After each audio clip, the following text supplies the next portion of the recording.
From spooky legends past, down through generations, to haunted locations that hold a ghostly past. Come one, come all, come finders and seekers. Hear the creepy side of NEPA. Welcome to the Creepy Side of NEPA. I am Dan Kosloski. We have a great episode in store for you this evening. Before we get started, I'd like to remind you, as I do in the beginning of all of our episodes, please like, subscribe, or follow the Creepy Side of NEPA on whichever podcasting platform that you're listening to us on. If you haven't already, please be sure to follow WNEP's Creepy Side of NEPA on Facebook. That is the best way to always be informed on the latest show information. Wow, hard to believe we're already approaching August. The Halloween season, it's just about in sight now. If you have any ideas or episode suggestions for our upcoming Halloween season, we would love to hear from you. Our email address is ghost@WNEP.com. That is GHOST@WNEP.com. Joining us this evening is a returning guest to the Creepy Side of NEPA, John Walsh, from HauntedAnthraciteTales.com.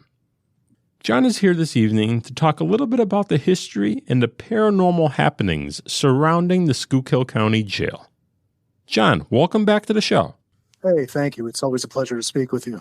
You kind of are turning into a regular on the show, but you have such interesting stories. Oh, well, first of all, thank you for saying that. I can't get enough for Creepy Side of NEPA, so it's always a pleasure to be on. Well, thank you for listening. Sure, you're welcome. And I love listening to your stories because you sort of dig pretty deep into your research, it seems like. Yeah, I'm kind of a research hound. You know, when it comes to it, I really enjoy the details of it because I think they make the stories really come alive overall. And I like hearing the history just about as much as I like hearing the spooky side of it, too. Well, the amazing thing is, with a lot of my stories, it seems the history can actually be more terrifying than the actual ghost stories. Yeah, that's what a lot of stories you hear that.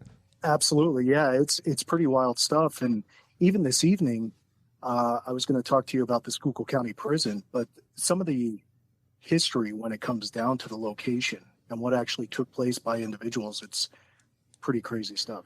Yeah, and I know you mentioned it once or twice on your past episodes you were on the prison, but you said you have some interesting stories you uncovered now? Yeah, I do. And I'll be honest, out of all the research I've done over the years, definitely my favorite and, in my opinion, the most haunted location is the Schuylkill County Prison. You know, down here in Schuylkill County, the number of stories and experiences that are coming out of there. And when you learn the history, you understand why, but it's pretty eye-opening to say the least. So what are some of these new stories that you uncovered? Well, the first thing you have to do is you kind of have to go all the way back. The prison itself for our county had very humble beginnings. The very first prison was actually in a tavern in McKeansburg. And basically it was just a tree stump and a huge metal fixture was put in there, and prisoners would be chained down in the cellar. Now, eventually, it was moved to Orwicksburg in 1814, and that's when things kind of really began to liven up. Whenever I do presentations, I always ask, the audience that's there, how many executions they believe happen in Schuylkill County, and I get all kinds of answers, everything from 0 to 1, even up to like 100. But I always say it's 17 and a half. I was going to say 23 was my guess. 20, that's a good guess. That's pretty good. That's a pretty good guess. But I always say 17 and a half because the first individual that was going to be executed in our county, his name was John Zimmerman. And John was found guilty of first-degree murder. He killed his daughter. And there's a couple theories as to exactly why. But one theory is that he was upset with who she was getting ready to get married to. So John waited until a Sunday afternoon, and his daughter Rosalina was ill in bed, and he actually took his family and made them go outside, and he proceeded to pull Rosalina out of bed and trampled her to death. So he went on trial, found guilty of first-degree murder, and he actually spent time in prison for a while. There were 2 trials, but a few days before the execution, he was beaten to death by a fellow inmate with a broom. And it kind of saved the hangman and the county some money, I guess that way. Yeah, I guess so. Yeah. But the first official one was Jimmy Riggs, and Jimmy Riggs was in 1847. He was found guilty of murder. Well, what he did was he. So shot that a first man by one the you name of- just mentioned that didn't happen, but sort of happened anyway. Was Pretty that much? I mean, was he that was would have going to been the gallows. first one at the jail? I'm sorry, what's that? Was that scheduled to be the first one at that jail? Well, that one was still down in Oricksburg. So okay, before they moved. It was the Schuylkill County Prison, but that one was not in Pottsville yet. Okay.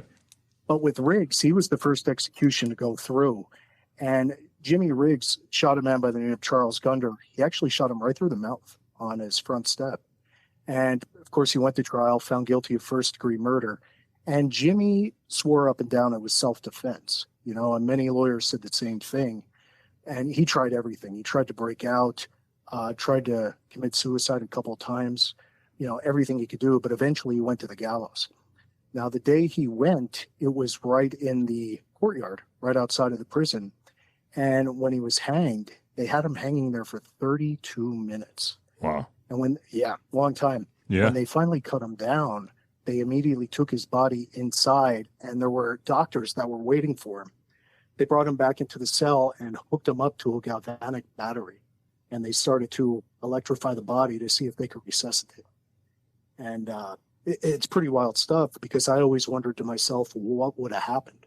If they were able to resuscitate him, do you hang him again? Yeah. But what was the purpose of trying to resuscitate him? The purpose? During that time, galvanic batteries were still kind of new. And it was almost like the doctors were trying to tinker with them to see if the electricity would get the heart pumping again. So it happened in several cases, not necessarily in Schuylkill County, but I know throughout the United States that the body was hooked up to these batteries and they wanted to see if they could resuscitate them. But the story is, people who would pass by the location where Jimmy was hanged claimed that they saw Jimmy many years after he was already gone. And they said that Jimmy was dressed in a gown of white, and he would be in that location begging for forgiveness. And a lot of people said he did this because he wanted to be able to pass over to heaven on the other side. And it's actually in the Oricksburg Community Borough Center right now is the location. Mm-hmm. So you have to keep your eyes peeled when you go past there. Yeah. That's an interesting story, especially they're trying to resuscitate him. Yeah, pretty crazy stuff by doing that. They were unsuccessful. According to reports, there were some muscle twitching, but that's as far as they were able to get. And when you said he's seen in white now asking for forgiveness, I wonder if that was what he wore to be hung in. It was, believe it or not. He was, according to the research that I've done, he was in dressed in white. And the hood was put over him, which is customary, right? With the actual executions. And it said that for many years afterwards, you were able to see Jimmy begging for forgiveness that he had done that deed. Yeah. But in 1851, that's when this prison actually moved to Pottsville. And, out of all the locations, as I said, in my opinion, the prison in Pottsville is probably one of the most haunted locations that we have in the area.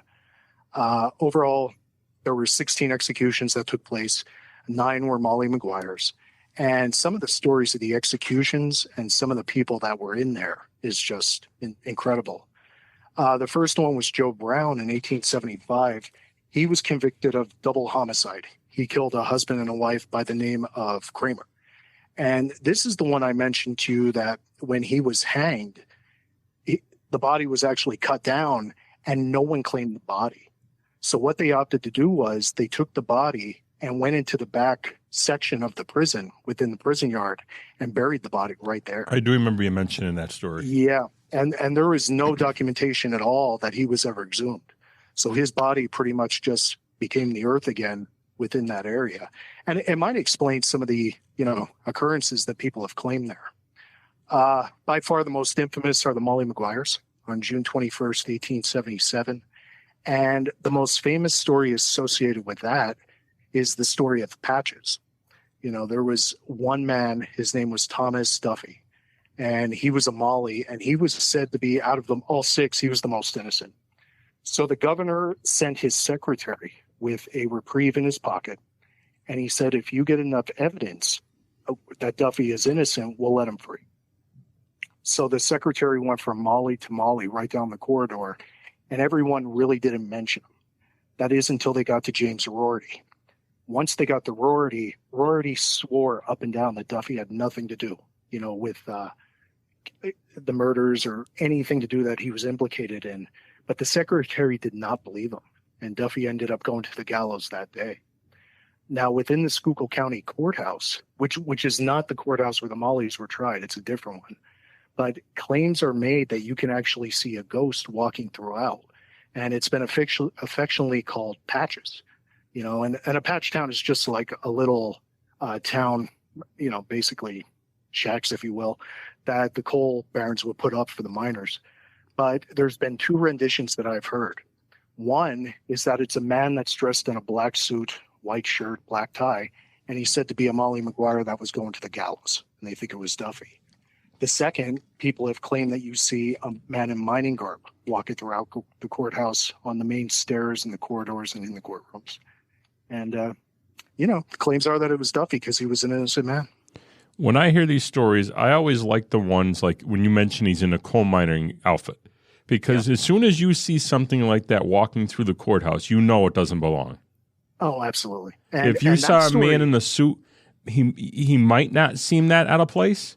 But if you saw a man in coal mining uniform, you know something's up. Yeah, and that is a story I've heard for years and years. Now, obviously, they have cameras and everything in the courthouse. Whether they actually caught anything, I've never heard anything, but it's just a story that's been passed down forever. After the Mollies, there was a gentleman by the name of Charles Warzel. And Charles Warzel was living in Shenandoah. This is in 1908. And Warzel was kind of old. He was pushing 40 years old. And back then, that was old. Back then, it was old, yes. And he fell in love with a young lady by the name of Maddie Belinsky. Now, Maddie was very young. She was only about 16.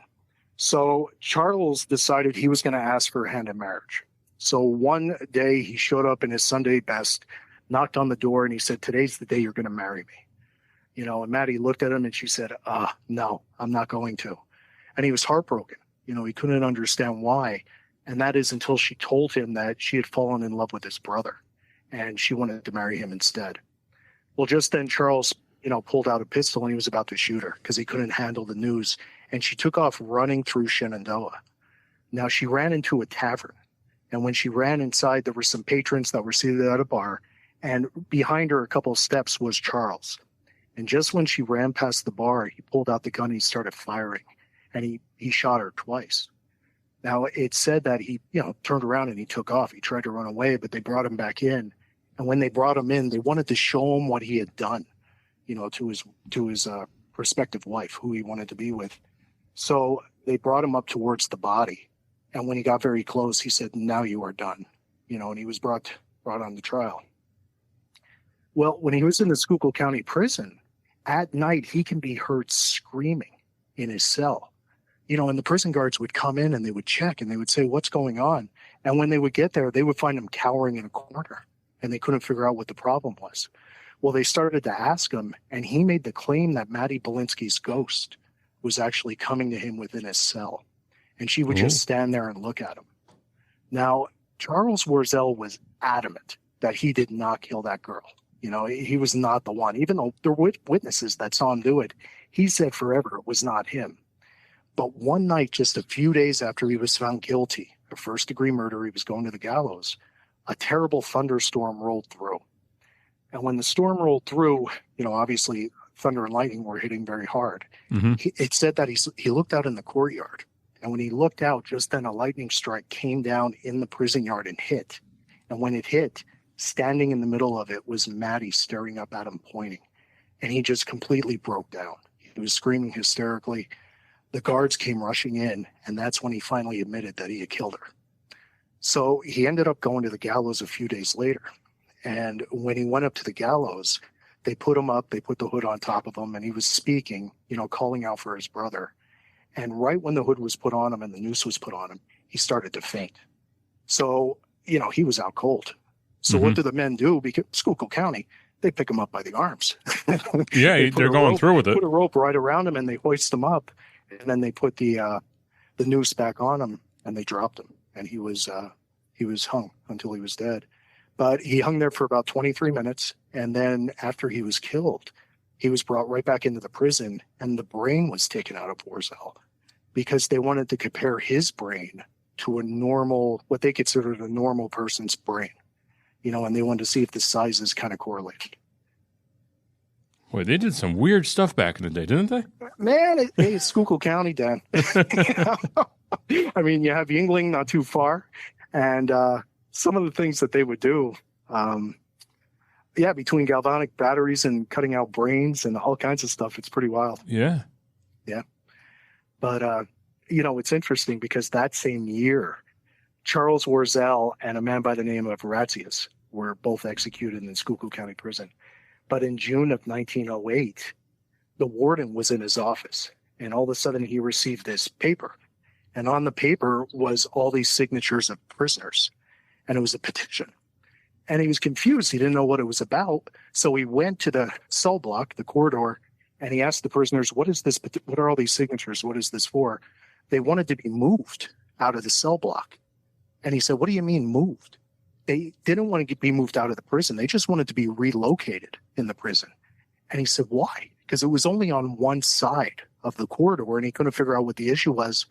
They claimed that late at night, when they were lying down trying to sleep, they would hear the sound like a thud, almost like a trap door was being sprung. Mm-hmm. And there were even some prisoners that made the claim that when they heard this noise, they would get up and look, out their window to see what was going on.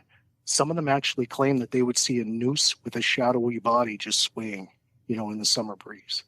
And they were so creeped out by these ghostly apparitions, they just wanted to be moved from that part of the prison to somewhere else where they could find peace. I don't blame them, to be honest with you. If I looked out the window and saw that. Yeah, that'd be a little bit creepy, And, I mean, people tried to dismiss it. The warden said it was just their nerves, but yet it was basically the entire side of the cell block that wanted to be relocated. So is that where the hangings took place, like on right outside their windows, basically? It was a little bit of a distance. When the prison was renovated in 1876, there was an addition put on. So it was made a little bit larger, and it was almost like a half or a quarter circle. Okay. And the executions, it was described as where the half moon is. So if you look at the Schuylkill County Prison today, you'll see it's like almost semicircular. It's like rounded on one side. It's back at the part of the circle right by the building, so it would be, ballpark, maybe about 50 yards away, I'd say. Okay. So not far, definitely within eyesight. Oh, absolutely. Yeah, definitely within eyesight. Yeah. Yeah, that's very peculiar, especially they had multiple people seeing the same thing. Yeah. And the part that really got me, that gave it, some relevance to me, was they never asked to leave the prison. They didn't want to be let out or relocated to a new prison. They just wanted to be moved so they could sleep.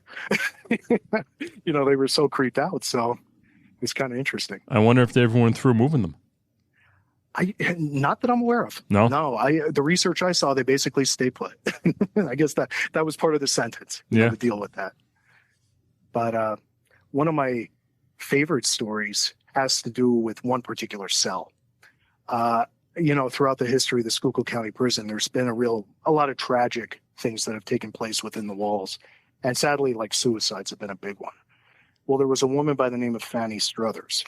And in 1898, Fanny and her husband, Solomon, were found guilty of burglary. They stole about $200 from the Nickel Island Hotel. And back then, I'm sure that was a considerable amount of money. Yeah, it was pretty big-time money. But Fanny was only going to be in there for about 6 months. Her husband was going to be in there for about a year. But, things seemed like they were going south for her. So one evening, the matron of the prison was walking down the corridor, and it was her responsibility just to look in and make sure everybody was doing okay, at least the ladies, within the prison. So it said that around 8 o'clock, she went by and she looked in Fanny's, and Fanny was lying upon her bunk, and they were permitted to have a coal oil lamp within their cell. So she looked in, everything was fine, no big deal, and she made her way. And eventually she made her way back to her living quarter. Well, about 15, 20 minutes later, all these sirens started going off, and the guards were running all over, urging the warden to come down. And they ran down towards Fanny's cell. And when they were making their way, they could see just smoke billowing out. They could see flames making their way out of the cell. So they looked in, and right where Fanny was with her cot, was a huge blaze. So some of the guards made their way in, and they were able to douse the flames and try to get her out of there. And what ended up happening was they realized once the matron had gone by, Fanny stood up and she already had a sheet ripped into pieces. She took the sheets of her cloth and took her coal oil lamp and dipped it in the oil and then started putting it all over her body, just wrapping her, like mummifying herself. And then once she had enough, she took the lamp and she put it below her bunk and just laid down. And she just waited, and within a few minutes, a huge inferno began. And, sadly, she was killed right there. And the reports are that Solomon came down. He was escorted down because he was right down the cell block. And when he came in and he looked at his wife, he just broke down in tears and left. Now, 6 years later, there was a man by the name of George Lynch. And George had been found guilty of first-degree murder. He shot his wife twice and killed her right outside of Gerardville. So George, was very upset about everything, and he was going to go to the gallows. But he could be heard screaming in his cell. Again, it's very similar to Charles Warzel. And he would be screaming, "There she is, there she is." And the guards would come and look, and they would say, "Well, what are you talking about?" And he would be pointing in a corner and saying, she's here, she's trying to get me." And they said, "Who?" And he made the claim that the ghost of his wife was coming back and taunting him, and almost like waving her finger and saying, "Wait until I get a hold of you on the other side." Well, this continued for a couple of days, and he just kept carrying on. So one day, the warden was making his rounds, and he was going through, and when he would issue meals, he would try to talk to the inmates to make sure that they were doing okay. Mm-hmm. Well, when they got to George Lynch's cell, he looked, and there was a wooden door with a little peephole. The peephole was covered, so he was concerned, and he threw open the door, and hanging there from the metal bars was George Lynch. It appeared that he had fashioned a noose, and he had it around his neck, and, they swung it open, and his body came swinging out, and he was still warm, so apparently it just happened. So obviously he committed suicide within a cell. But the weird thing is, when they cut the body down, his two hands were tied securely behind his back. So the question is, was it George that actually committed suicide? Or was it his wife, in ghostly form, that came back to get revenge on him? Yeah. Yeah. You would think, I don't even know how that would be possible. I have no idea, and to be able to tie your hands behind your back and in a secure form. Right. I don't know, because realistically, I've seen the doors within this, within the old cells and the way they were fashioned. They're not very high. It's about 5.5, 6 feet. So you would have to kick out your feet to do it, but to tie your hands, no way. Well, yeah. I'm just trying to think. I don't see how that would even be possible. Well, the reason I always say these stories back to back is, oftentimes when I talk about the Schuylkill County Prison, I say it kind of has a vibe to it, and you could just feel it. Those incidents took place within the same cell 6 years apart. So whether cell 67 had some bad, mojo going on or something going on there, but it seemed hexed. I don't know. Now, any of these stories, when you were doing your research, has any of them come from any of the employees of the jail? Interesting you say that. I had an opportunity about 6 years ago where I was invited in. I was working with the Schuylkill County Historical Society at that point, and the warden invited me in to go through. It was basically like an archives section that they have. Okay. So what happened was in 1876, when the prison was expanded, originally it was only 38 cells. They expanded out to 76 cells, but they also put in a dungeon down on the bottom. So I guess that might have been like solitary confinement or something, I'm thinking? You got it. Yeah. Okay. And if you were to go down into the dungeon, there were 6 areas where they would have them. They literally had shackles down on the floor, and they would shackle the men right down to the floor. That was the big thing. They had a natural little stream going through the middle, and that's where the men would relieve themselves. They weren't even able to go to the bathroom. But I was invited in, and, it was funny because the day I was called in, I knocked on the door and I introduced myself, and I said, I'm John. I'm here for the Historic Society to go through. And I'll never forget the guard said, oh, you're the one going down in the dungeon. And I said, yeah. I said, I guess. He goes, you're going down there by yourself. And I said, yeah. He goes, good luck. So what they ended up doing was when I went down into the dungeon, they literally had to lock me in because it was, it's an active prison. Right. And I said, no problem. That's fine. But I'd be down there 4.5, 5 hours at a time. And it was funny because some of the guards that were there would just look at me like, you are crazy to be down there. Like I don't know what you're thinking. And there's been a lot of claims down in the dungeon where people get very ominous feelings. People have made the claim to actually see like figures, within there. And there was even one claim I heard of 2 eyes that were witnessed. Like when one man was coming out of the dungeon, he turned around, he saw 2 eyes peering back at him, and that was it. So, people have some weird experiences there. Now, I'm sure conditions have improved over the years inside the prison, but do they still use that dungeon downstairs at all for anything? Well, absolutely, conditions have improved. It's completely been renovated. So, right. The way it was way back in 1851, it's nothing like that now. But the dungeon itself is basically used for storage now.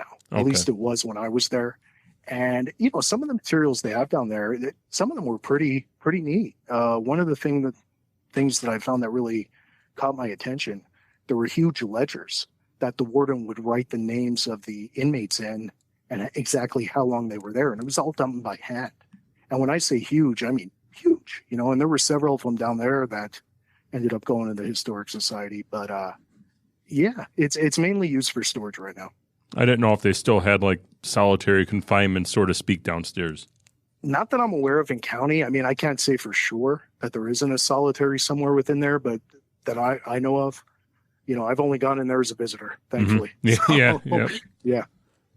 Very interesting. It seems like a very interesting place, especially some areas seem to be more of a hotbed of activity.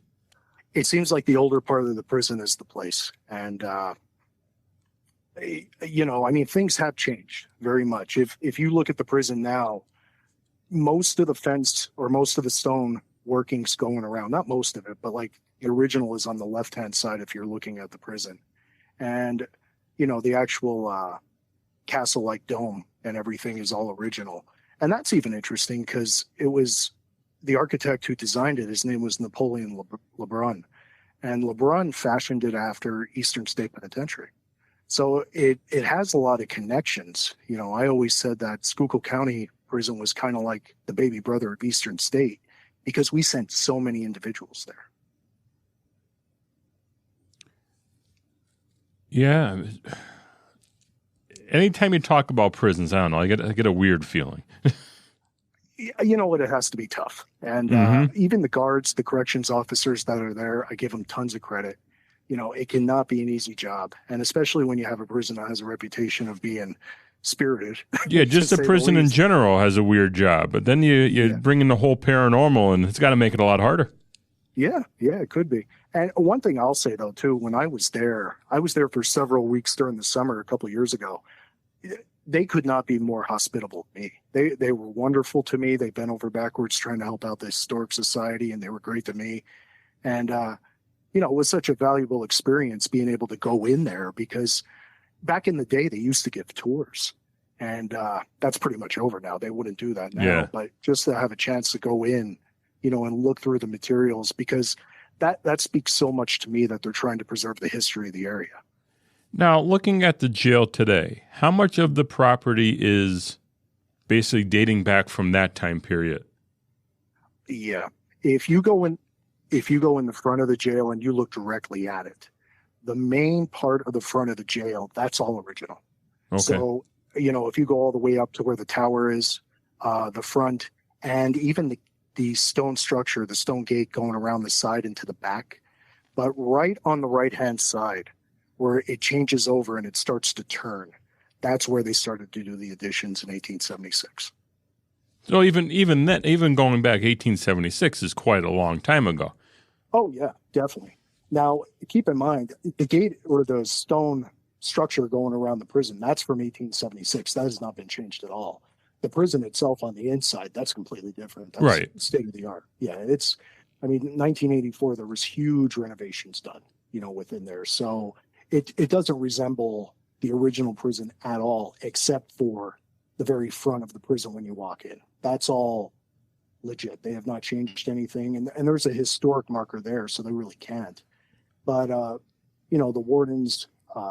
warden's residence is still in there. I think it's used as offices now. You could still go up into the steeple, or the tower I meant, and see up in there. But nothing has really been changed that much. Even that's crazy when you think about it. The warden used to stay right inside the jail. Yeah. Him and his family used to stay right there. And can you imagine growing up as a warden's child, just living in the jail? Yeah.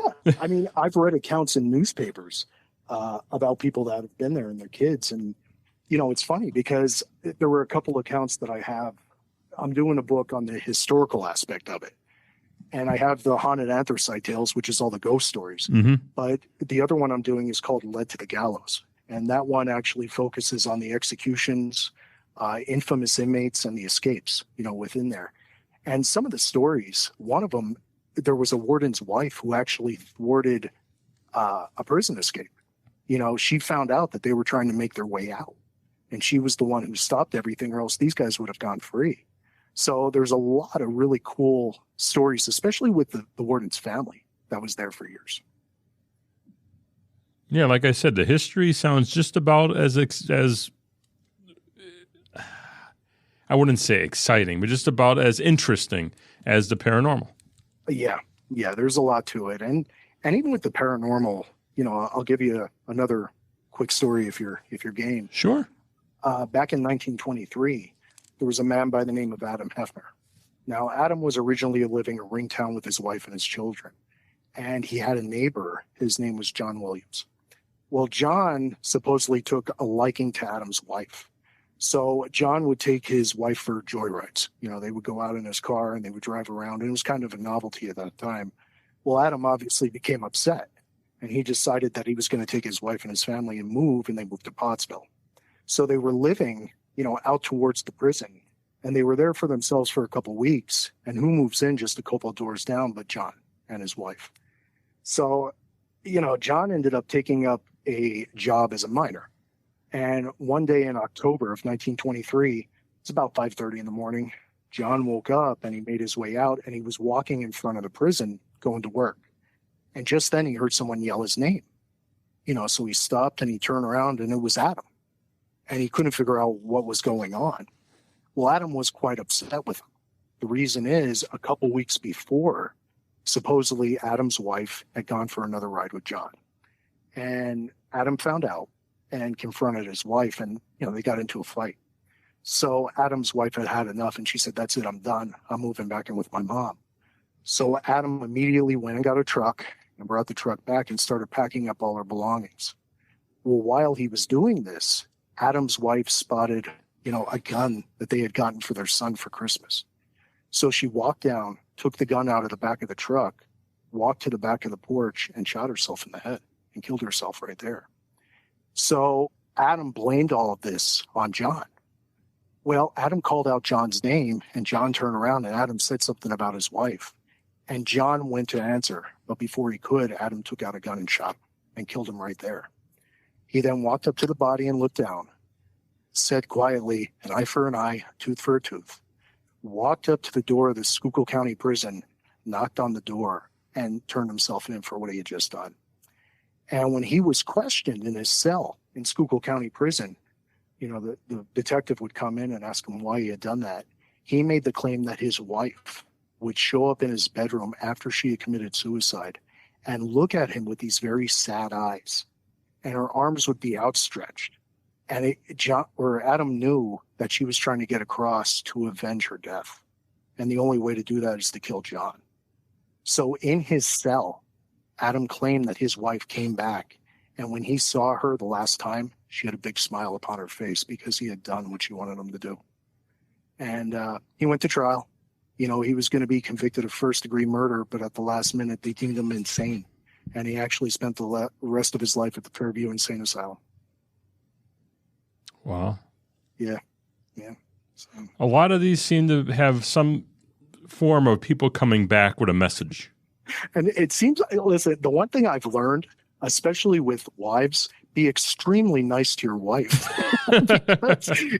it's always the wife coming back. Yep, death doesn't stop them. Exact revenge or trying to give a message or something. So, yeah, it seems like it's always women coming back getting revenge on the men. Yeah, you do have a point there. And let's be honest, they deserve it. I have no problem with that at all. So, yep. Yeah. Well, you have some very interesting stories today, John. Thank you for coming in tonight. Well, thank you. I appreciate it. Well, I'd like to thank you again for joining us tonight and taking some time out of your schedule to share those stories with us. No, my pleasure. Anytime. I always enjoy coming on. Well, I hope you enjoy your evening. Great. Thank you. You too. Thank you for listening to this episode of The Creepy Side of NEPA. If you have any stories you would like to share on The Creepy Side of NEPA, or maybe a suggestion for an upcoming episode, be sure to email us. Our email address is ghost@WNEP.com.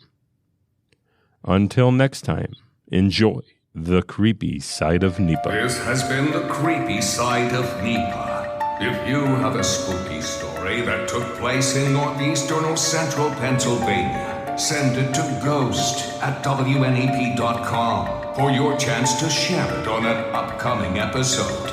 We're dying to hear from you.